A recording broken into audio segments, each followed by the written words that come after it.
Chapter 40. Javea finally closed in on the man. He estimated that he had given chase to the dark figure for around 1.5 miles, gradually seeing the gap between them whittle away by a few yards every minute or so. It was always going to be the long haul.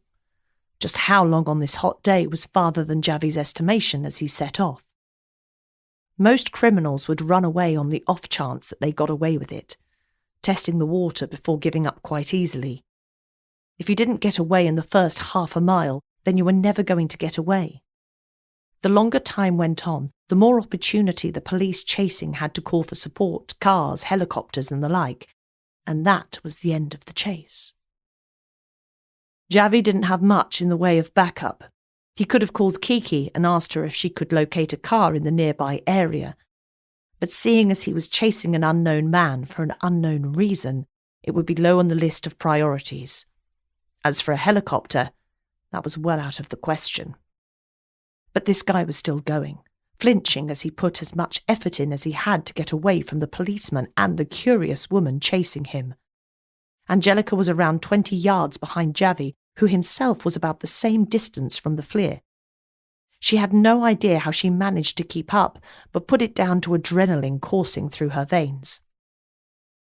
As they reached the edge of the Unravel area, the man turned inland and upped his speed. One last attempt at getting away. They reached the bottom of the hills that stretched as far as the eye can see away from the Med and into the rest of the nation of Spain.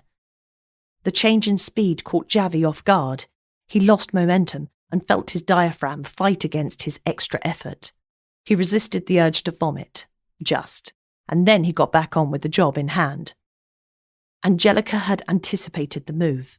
There was little else the guy could do to break the sequence of events that led to his capture. Just running and hoping the police would stop chasing was futile. She caught up to level with Javea. They smiled at each other as they matched stride. The sun was beating down on their heads. Angelica could think about nothing but a cold drink, but she knew that could be far off. The flare disappeared round a corner. Javea opened his stride to make up the ground, leaving Angelica a few steps behind. But that wasn't like Angelica. She thought a few steps ahead and cut to the street before.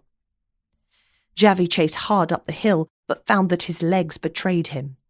The man went right and then right again, out of the sight of Javea.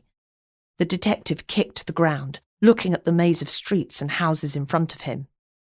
The man could be in any garden, down any street, behind any fence. Right now, he could do with that helicopter.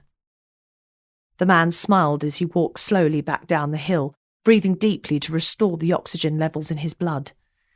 If he was required to run again, then he would need all the recovery he could get.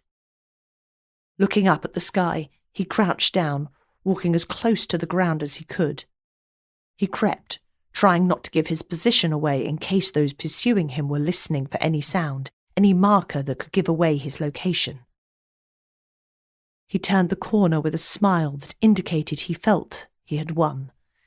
As he looked back down from the sun, his eyes took a few moments to refocus. When they did, he was face to face with the woman who had chased him twice in the last days, Angelica Boyle.